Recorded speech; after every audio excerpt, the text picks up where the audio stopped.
Hi, I'm Cathy, and I'm going to pour rocks with you today. I got involved with a local rock kindness group about 2.5 years ago, where I thoroughly enjoyed decorating rocks and hiding them for people to find. I also took rocks to our local oncology center for cancer patients to find. But then I decided that there had to be something more than what I was doing. At that point, I was just doing decoupage.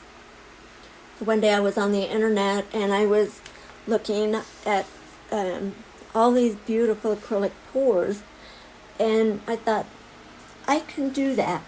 And so I started looking for information for acrylic pours on rocks. I didn't find much, and so I kind of took a little bit of knowledge from every YouTube video or article that I read. I then went on to kind of work my own way into it, and so here I am today. I am going to start by, what we would start by doing is dry brushing the rock to remove any excess dirt and residue, and then you're going to wash and bleach that rock, which I've already done. After you let it dry for 24 hours, then you're going to want to gesso it or use a paint base on there. So we've gotten that far, so now we're going to actually do the pour. I always use 2 coats of gesso, front and back, and that's for good paint adhesion. As far as consistency of the paint, it should be, I use Floetrol. I only use Floetrol as my medium. If I use a heavy pigmented paint, I have a mixture of 90% water and 10% Floetrol. I will use a little bit of this in the bottom to stir that paint up and get it mixed up really well, and then I will put my Floetrol in to consistency, and that consistency should be that of heavy cream, and it should flow off the stick, not glob off or not come off at all. You should get a good flow. And for the additive, I use dimethicone, and I will put dimethicone every other color or one color.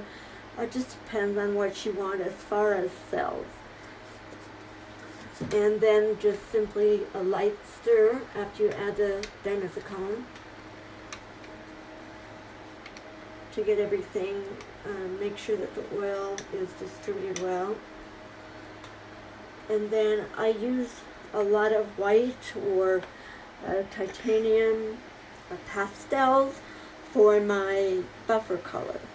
And so that is the color that I put in between the layers of paint when I put them in. So that helps to keep the colors from going muddy.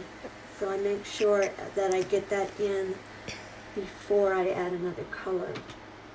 And then I just layer my colors, and I always make sure to get that other layer of that buffer layer down in between each one of them.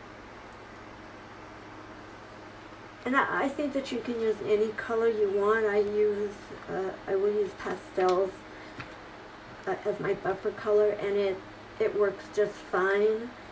You just don't want a muddy pour, which will happen if you don't use something in between the paint. Okay, so we're going to go ahead and pour this. So the next thing I do is I get my stir stick or popsicle stick, and I go around the edges of the cup like so, and then I crisscross up through the top. You don't want to stir, because then again you'll have a muddy pour. And we're going to pour both front and back at the same time. So you want to know which side you want to use for the front, because you will have marks on the back from whatever you sand that on for drying. So I'm going to pour both front and back at the same time. And once I get the back poured, then I can lay it down on the pizza savers, and then I can pour more over the top. And we've got a lot of really great cells in that one. I will add a torch, and we'll see how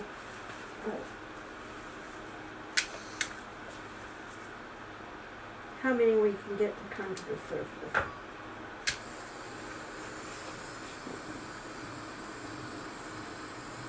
Lots of good cell activity on that.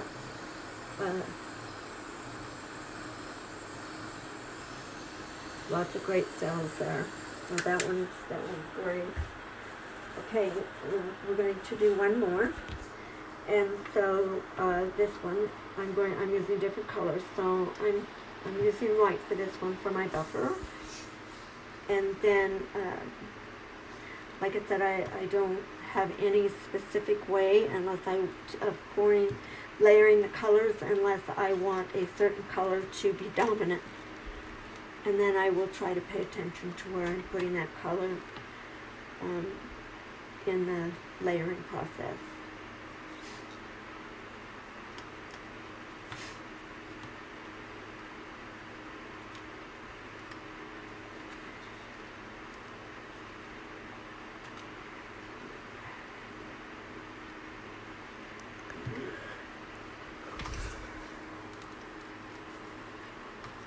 Then, the same as the other, we're going to cut that paint in the pour cup with the stick so that it can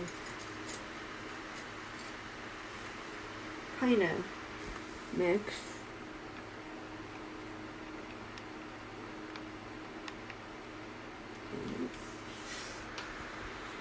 And pick that up and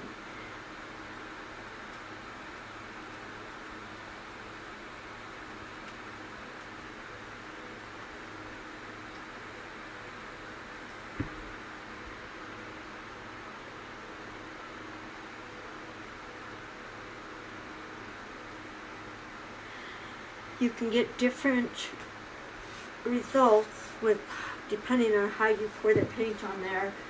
You can just pour it straight on, or you can make zigzags or different lines, whatnot.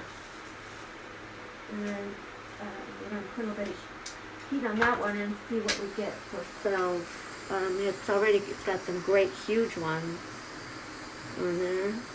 Oh yeah. Lots of cell activity.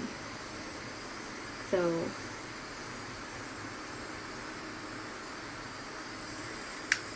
that's it for me. They usually take about 24 hours to dry. Please check out my Facebook page, Painted Rock by Cat, and my rock auction group, Rock That Art Auction. Both links are at the end of the video. Check those out, and hope to see you soon. Thank you.